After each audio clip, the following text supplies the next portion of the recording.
I'm gonna preface this video with saying it's been a while since I have decided to do a second take, because my first take of this video was just so conflicted and so fumbly and so weird, because this set is just such a mixed bag, and I felt like my thoughts were all over the place, but I just need to lay it out here. I'm gonna say it right from the get-go.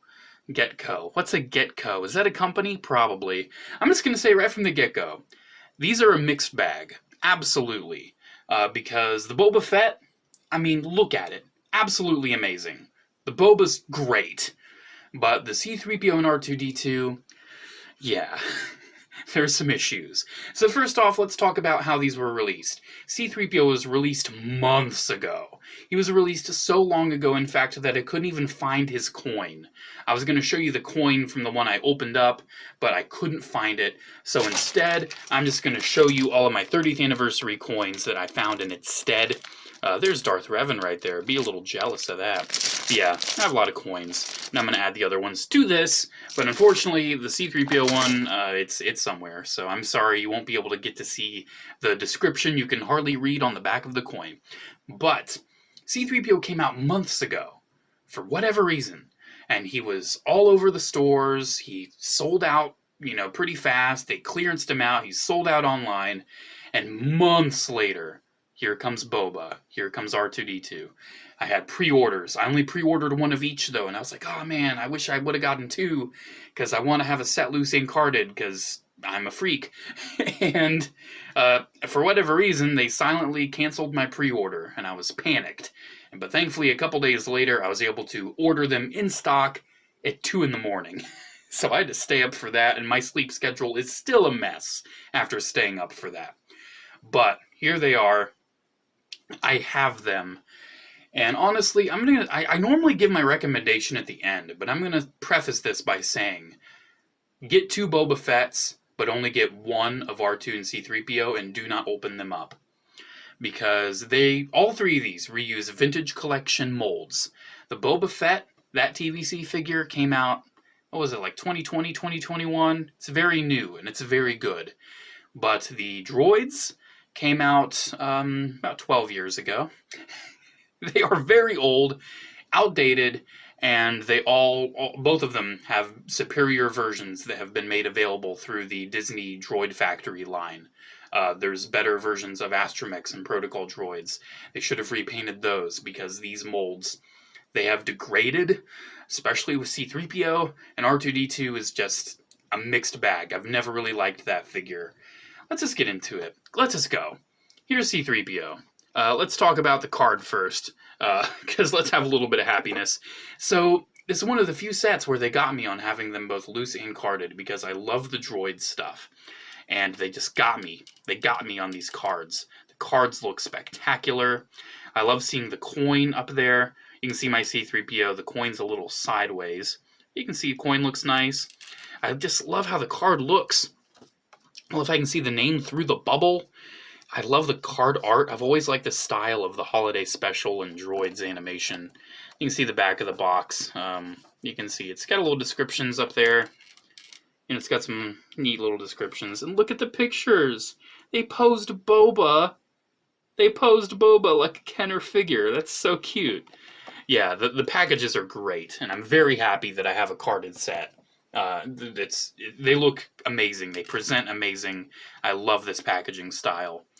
But I decided to have them loose too, because I'm like, oh, it would be kind of cute to have animated versions, out of the box. So let's talk about C-3PO. So this reuses the vintage collection C-3PO that was released well over a decade ago. And that C-3PO, it was a mixed bag then, and it's even more of a mixed bag now. It had a really cool feature, cool in some people's eyes, where you could remove some of the armor panels, and you could also pop them apart a little bit. It was kind of like, oh, you got torn apart on Bespin, and you can, kind of look on the insides. This one uses that same mold. Number 1, you can already see some of those seam lines. But number 2... as soon as I start touching the upper half of him, you're going to see why I honestly wish that they would have just used a different C-3PO. I mean, it looks fine. The paint job is great. The color scheme is great. I love the blue. I love the different yellows and like brownish, orangey, weird colors. It looks great. It looks great. I wish it was a better mold, because as soon as you start to touch it, oh, there goes the mask. Oh, there goes the backpack. And trying to get these in, my first take of this video, this got lost under my desk, and like a whole 2 minutes was spent for me looking for it. So yeah, that's not fun. And then the backpack, that hardly stays on. It's a mess, honestly. Like trying to get this pressed on, it comes off. The harder you press, the more likely it's going to come off. It's insane. I mean, he does have articulation. You can turn his head. You can move his shoulders and everything, and his elbows and his wrists. Like he's the same C-3PO we've known for, about a decade now. But it's just, they could have used a better body, because, man, I gotta get like some blue tack, or I might even just glue it, honestly. Because this, like, it's just so annoying. There goes the backpack. They didn't even paint the back. But you can see, let's just remove some of these panels. The torso stays on fine. Torso stays on fine. The thigh stays on fine just because the thigh gets partly covered up by the hips. But, I mean, yeah, you can see some blue. It's like Phantom Menace. That's neat, but not relevant to this guy at all. I don't get it. I guess they're just like, oh, this is a C-3PO that we use, but stop using it, man. It was fun the first time, and it was annoying the first time. Not really something we need to experience again. There goes the backpack. It's not even in focus anymore because I keep trying to... There goes the backpack. There goes the thigh plate. Yeah, it's a mess. Just keep it in the card. Keep it on the card. Just don't. Let's skip Boba Fett because we already know he's going to be fantastic. Let's talk about R2-D2. So his card, yet again, pretty great. The presentation, pretty amazing. He's got nice card art. It looks great. Honestly, I really like how it looks. It looks great. I like it. The card, too, is just, man, it's just so nice. I love it. And before I forget, let's take a look at his coin. Oh, there goes the coin. Here it is. See, I can see on the back, it has a description you can hardly even read because it's all, like, chromed out. I mean, it is metal, after all. Yeah, good luck reading that. It's just gibberish. Like, oh, R2-D2 has gadgets. You can see pretty nice recreation of the original coin. It looks pretty nice. It does differentiate it, though, with having the 50th anniversary logo, which I'm totally fine with.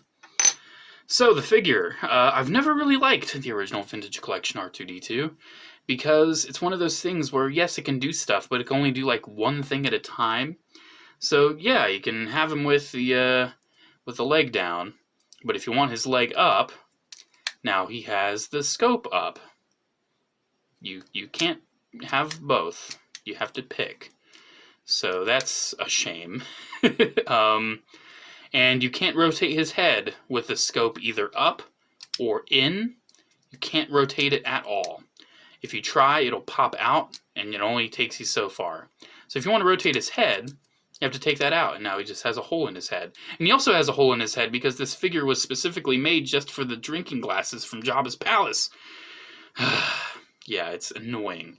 I mean, it's kind of neat, oh, you can have it out, but other R2-D2s can have this, and they do it way better. You, like, turn the head, and it pops up, and you can turn it the other way, and you can have the head posed. And other R2-D2s do the leg better. You can rotate the head, and the leg goes up or down, or you just pop it in or out. He does have a little chest thing, which is usable. This is probably why they picked this mold, because it's kind of, that's a burp, kind of depicted on the back of the box. You can kind of see there it's going crazy, but yeah, I mean, it's a little representation of that, I guess. He's got some things popping out. But still, you try to get this back in, and it just doesn't stay closed unless you push it in real far. Even then, it might pop out. So yeah, it's a mixed bag. It's production quality-wise, looks great. I've never been a fan of, like, the head sculpt, I guess. I just never really thought it looked proper. Just has some proportion issues with it, and I've never been able to pinpoint what. But yeah, I mean, production value-wise, it looks fine. It's R2-D2. What more can you ask for? It's it's just the mold. I just don't like it. I wish they would have picked a different R2-D2. That's another one. I wouldn't suggest opening it up. But Boba Fett. Boba Fett. Let's talk about Boba Fett. So his card, he presents beautifully. Because his card art, while, you know, it's very good, it also just depicts Boba. It's just, there's Boba Fett. Because the other ones are nice, but you have other things going on. You have both R2 and C-3PO on them. It's almost like you could flip the card art and it wouldn't really matter, you know, whose card it is. This is very clearly Boba Fett. I do like C-3PO peeking out there. It's just cute. It's a nice box. Boba looks great in the package. Again, I just love seeing the name through the bubble. It just looks so cool. And also, it's like you can tell who this is. It's Boba Fett. Ah, man. Very nice presentation. Looks very, very cool. Same on the back. And the figure itself, out of the box, is also great. But let's take a look at his coin real quick. So his coin also looks spectacular. I love how you can see Jabba's sail barge in the back. That just looks neat. Then on the back, it's just like, oh, he's a feared bounty hunter. He's Boba Fett. He worked for Jabba the Hutt. You know, it's a coin. It's cool. It's very cool. And honestly, these coins are higher quality than the 30th anniversary coins. These are very high quality coins. So I can see why these things were more expensive, because they come with a nice high quality coin.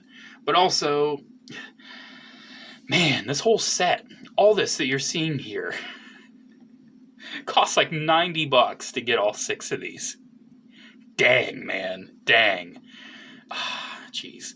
And I wonder why I have no money. So here is Boba. He looks great. He looks fantastic. Man, the colors are just so great. You can tell, man, this is Boba. This is Boba Fett. Not just any Boba. It's the animated Boba. I love how it has the trimming on the cape. That looks great. It does have the Wookiee braids, which you can pop out for whatever reason. So I guess if you don't want those there, you can pop those out. It's funny, though. This actually does use the corrected mold, where he has a little computer molded into his chest. That's kind of funny. So I guess, you know, most of the actual Return of the Jedi ones didn't have that, but this one does. He has his gun. Looks great. Looks a lot like the gun he has on the box, so I can't really complain about that. He doesn't have the holster, unfortunately. Wish he had that holster, but, you know, it's a retool. Or it's not a retool, it's a repaint. Oftentimes they can't really afford a nice retool like they used to. So here is the holiday special Boba Fett from 30th Anniversary Collection, funny enough, you know, because I was showing off all those coins. I'm sure he came with a coin. I'm sure it's in that bag somewhere. It's pretty crazy to see these differences. So the blue on this is more metallic, while this is definitely more of a matte blue. I think both of them really do represent the animated style very well. I like the bluish tinge on the jumpsuit a little bit better on this one. The backpack, the detail on the original was really cool. And also he does have a holster. This one they did do some retooling. He does have a holster for his blaster. And he does actually have his poker. He's got his poker right there. So that's very cool. This old mold, I already did an old versus new comparison with it when this new version of Boba came out. I really love both these figures, man. I really do. Out of both of these, though, I think when it comes to like representing the animated style, this one's better. But I still really love this one for being like a more realistic interpretation of the animated style. They're both great figures. I actually recommend both of these Boba Fetts. They're both very spectacular. So you can pretty much see what's going on with him deco-wise and everything. He looks great. So articulation, if you know this mold, you know it is fantastic. Look at that elbow range, man. That's crazy. He's got ball hinges up and down at the wrist, too. Ball joint. He unfortunately does have those disc hips. This was one of the very last figures that had this before they've switched over to the ball joints. But still, you know, you get a lot of range. They work. They're just a little awkward to work with. You can see he's got all the range you need. He's posable. He's got it. He's got it going on. So there we go. There's Boba. He's great. It's kind of funny. I probably talked about him the least, even though he is by far the best. So like I said at the start of the video, my recommendation, get 2 Boba Fetts and just get 1 each of the droids and leave them in those boxes. Don't open them up because they look amazing. They look great. One thing I do want to touch on just real quick, though, there's the whole, like, plasticless packaging incentive that Hasbro's doing with a lot of their stuff. I feel like, I mean, look at me. I am a loose collector. I don't really buy a lot of carded stuff. But when it comes to vintage collection, that's probably the line I have the most carded examples of. The plastic bubble, there goes Boba. I'm not spending a lot of time making sure he's in a good stance.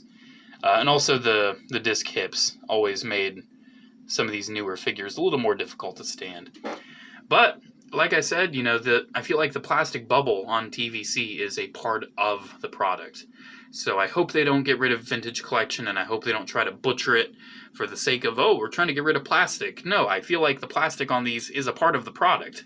You can't get rid of the plastic. Because look at this. Having this card homage to the original packaging is a part of the product. It is. I mean, with Black Series and Marvel Legends and all these other lines, it's not as big of a deal. I feel like 6-inch figures are meant to be opened and posed and played with. But oftentimes with 3 3/4 inch, like, it's something about having that card, too. That's a very important part of it, is like having the packaging. I keep all my cards. Even the ones I opened up. Here, I've got them off to the side. I'm keeping these. I don't need them, but I'm keeping them. I feel like they're valuable parts of the product, and I hope that they don't get rid of this line. I would be very surprised if they did, but I guess we'll have to see. Alrighty, guys, there we go. There is my review of the Target-exclusive Vintage Collection Droids Wave from the 50th anniversary of Lucasfilm. You know, the Boba's a great figure, but like I said, the C-3PO and R2-D2, normally I end a review by saying, yeah, it's a good figure, but, yeah, they're a thing. I have them. Honestly, though, in the package, though, I love it. I love them. No regrets getting them in the package, but maybe I didn't need them loose. Alrighty, guys. Thank you so much for watching. Special shout out to the patrons of Patreon. Thank you guys so much for the continued support. Alrighty, guys. There we go. Have a great one, and I'll see you in the next video. Bye.